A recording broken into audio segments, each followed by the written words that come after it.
All right, YouTube. Once again, it's Kennard Vernon Stewart here for the podcast Talking Auburn Football.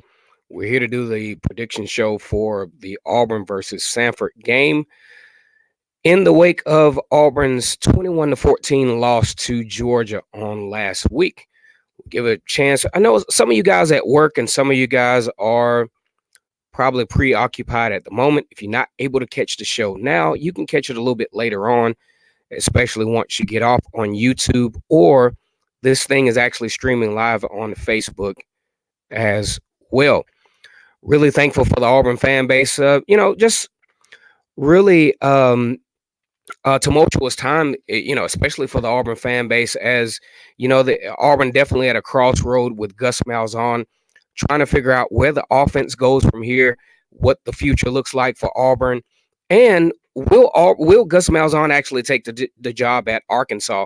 And that's something that we're going to talk about here on the prediction show tonight.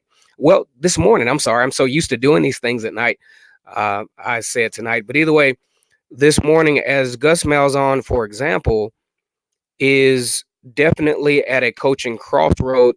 His dream job is actually open, or at least the perceived dream job is open at Arkansas. And we're going to talk about that right now. When I think of a dream job, if Gus Malzahn was going to take the job at Arkansas, I think the perfect opportunity for him to do that would have been in 2017 when he had the wins over Georgia and Alabama, had a way out, but Auburn decided to give the hefty, ridiculous contract.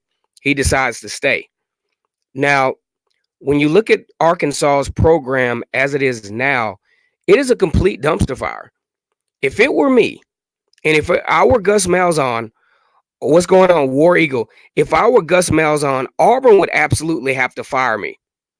I'm not. It's not a situation where I'm even thinking about going to Arkansas, which is a complete disaster.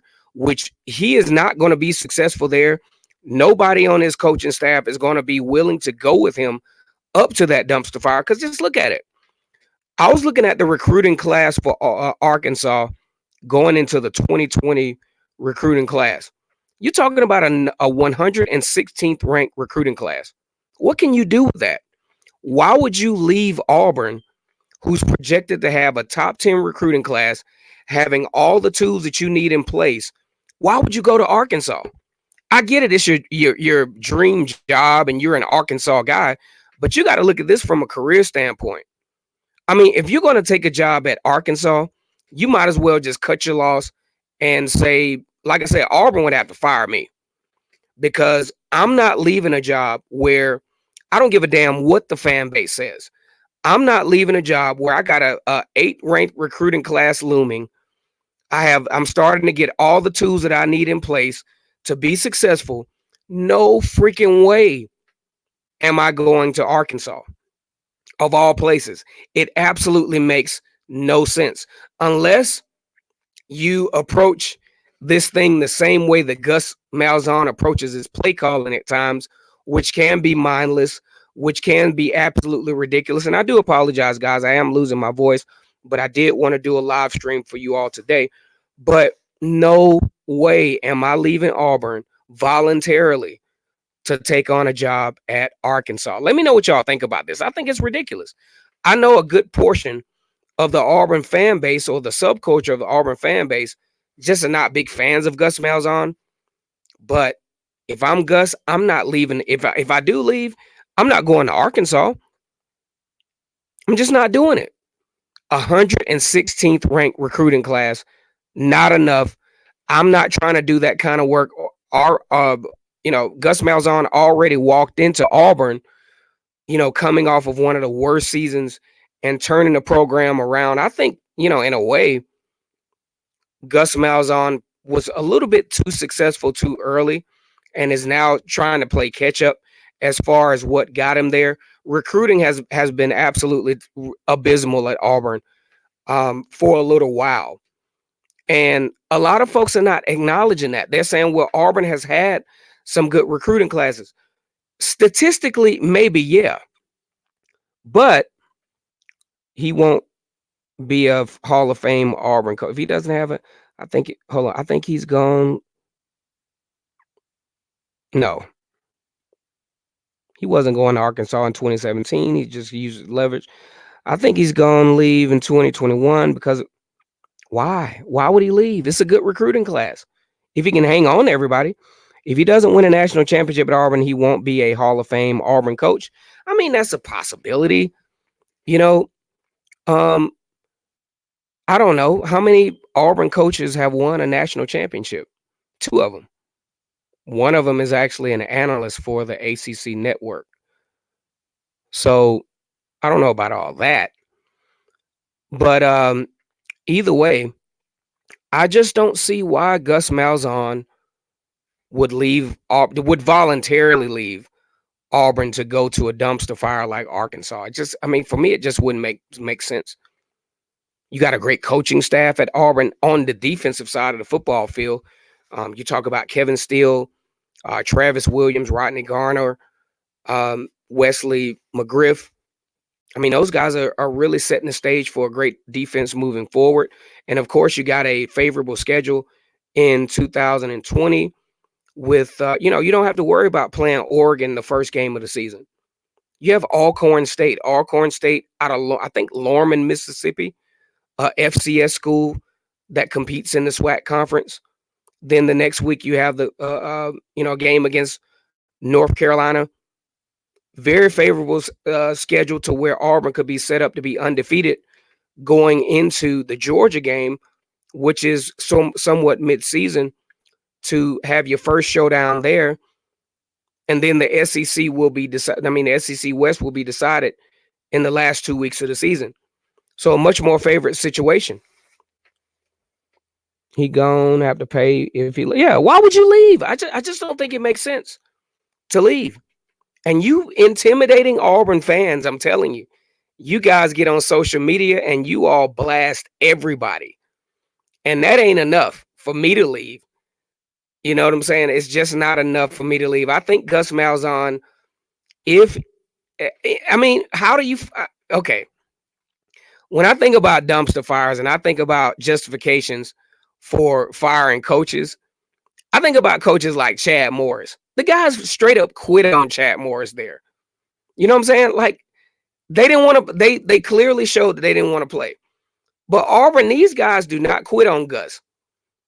I hope Gus Malzahn finds a way to make his offense make sense, at least for the fan base, to where it justifies this total program.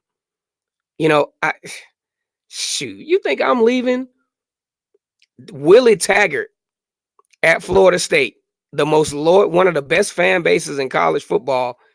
They're like, look, I ain't going to a game. I think when they played Alabama State a couple of weeks ago, there's about 57,000 people at that game. That's when you start firing a coach. Not when you're losing by 7 points to the number 4 ranked team in the country. Not when you go on the road and you're within 3 points of beating a team that's average 50 points per game.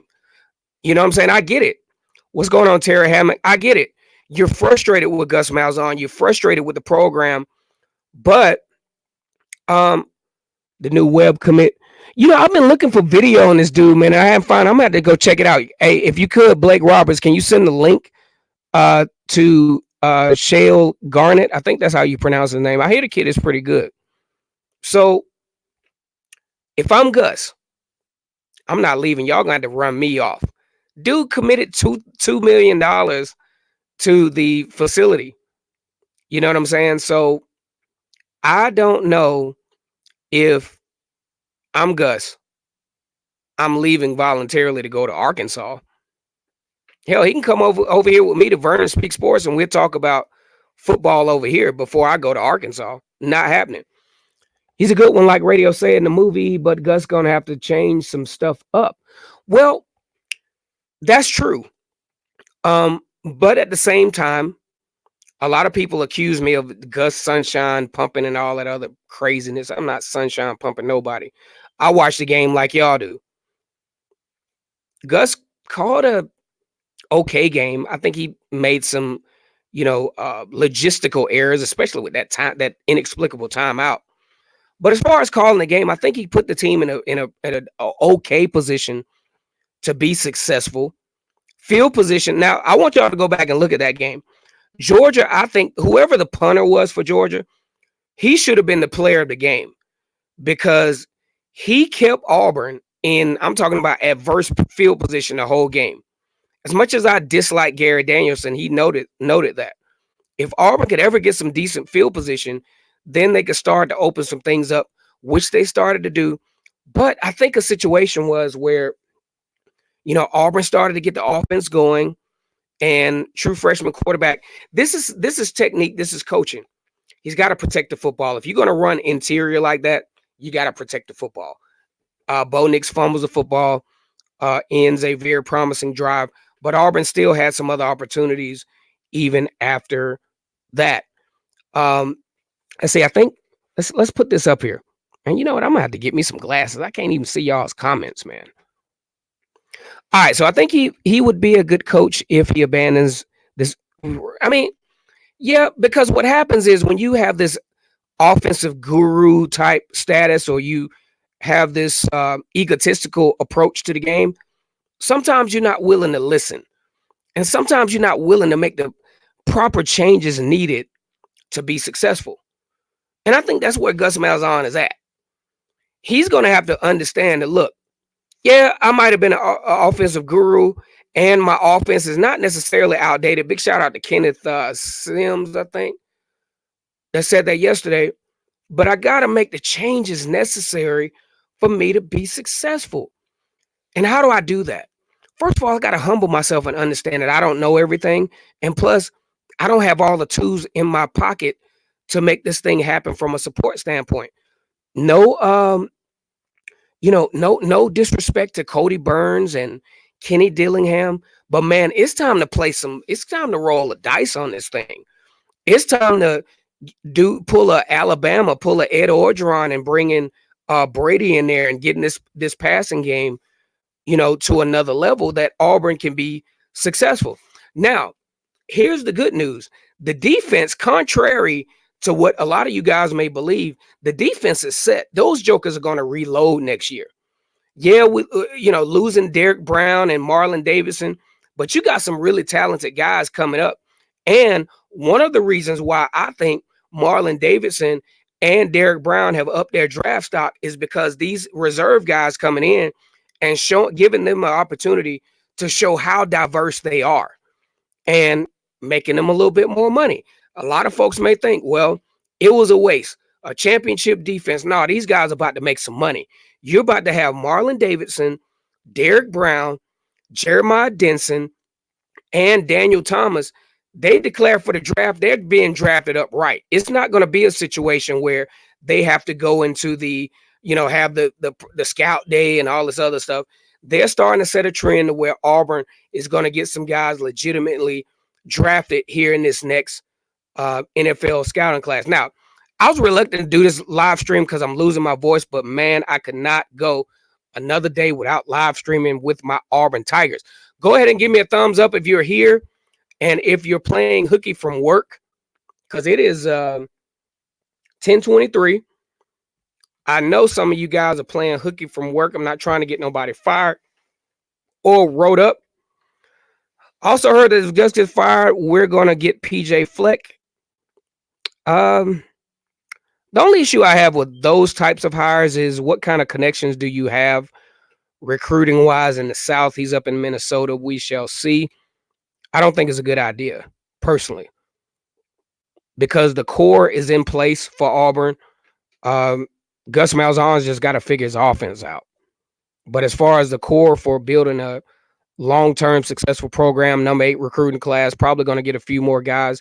They're actually looking at a recruit. I can't think of his name right now. Offensive line recruit who's committed to Georgia. He would be actually the highest rated recruit in this class if Auburn is able to land him, and probably would make an immediate impact. I have a feeling Nix convinces Gus to let him take over. Bo Nix convinces Gus to let him take over the offense next year. I mean, I think Bo Nix is in a position to where he's improved leaps and bounds. I was very critical of him on this channel for the most part, but I think Bo Nix has done an excellent job of, improving from week to week. definitely want to get some fundamentals down. I'm a little disappointed in the pass out of the backfield. Um, you know, it's just very just very uh, disappointing. That last drive, Auburn only down by 7 points with 7 minutes left in the game and wasn't able to execute. But we just got to move on from there. If the offense scores at least 24 points in each game this year, we're undefeated. 24 points from Gus was never a win. But like I said, it's just one of those things where it's just totally disappointing. You talk about abysmal offensive line. You talk about a true freshman quarterback that's developing from week to week and started to show signs of maturity and starting to take ownership of this particular team. But in my opinion, the biggest disappointment is the offensive line. I expect from a senior offensive line for us to have been a little bit more successful. Garnett is going to fit. The reason why I don't know how to pronounce his name. I don't want to butcher the man's name online. It's going to fix Gus Malzahn's package very well. I think so. I think Gus Malzahn, especially after losing Joey Gatewood, definitely needs a backup quarterback. A lot of folks say, well, Bo Nix needs to run the ball more. I think Bo Nix is very capable, but at this point of the season, I don't think Bo Nix needs to run the ball because you don't want to stand the chance of this kid getting hurt, especially with, really from an implicative standpoint. I mean, not much that you have a lot to play for. You got to have the 10-win season, but you don't want to get the kid hurt trying to run the ball in the zone read, which I think he's very capable of doing. So we'll just go from there. James Coburn said, I think Gus needs a pro-style offensive coordinator like LSU. I definitely agree. It's time to upgrade this particular offense for Auburn, especially to catch up with the elitism of the defense. I'll take this defense against any team in the country, and I will hold them under 30 points for sure. I don't give a damn who you are. Ohio State. Who's the others? Ohio State puts up some points. Oklahoma. I think Kevin Steele has the personnel to definitely play defense on an elite level. Now, we talk about the Sanford Bulldogs who have not really been very competitive in their conference, the Southern Conference. That's an FCS. They're located in Birmingham, Alabama. This team is no stranger to the Auburn Tigers. Auburn has played them on many occasions, usually for homecoming, things of that nature, or something like this, a warm-up game before a big rival game. Coming in 5-6 overall, 4-4 in the Southern Conference. They're currently on a one-game winning streak, beating the Western Carolina Catamounts. I do not think Sanford has a iceberg's chance in hell of even making this a football game. I think Auburn uses this as a tune-up to get ready for a very, very, very good opportunity against Alabama. I do not think Kevin Steele needs to be the head coach. No, sir. But let's get back to Sanford. Sanford is a team that I don't think will have any chance to be highly competitive against Auburn, who plays on a high level in the Power 5, about 27 points away from actually being a college football playoff contender. When I look at a game like this, I just don't think it will be even close. We're looking at I think it's time for the Auburn defense to pitch a shutout. This defense is definitely elite. This defense deserves at least to solidify their legacy as one of the better defenses, at least in recent Auburn history, to pitch a shutout, especially against an FCS opponent, going in to gather some more momentum going into your rival game against Alabama. So when I look at this, I think Auburn wins this game. They cover the spread. They're a 7-point favorite over Sanford. They cover the spread, and they should pitch a shutout in this game. I appreciate you guys joining me for this impromptu live for the prediction show for the Sanford Bulldogs, which Auburn will be taking on at 12 o'clock in Jordan-Hare Stadium.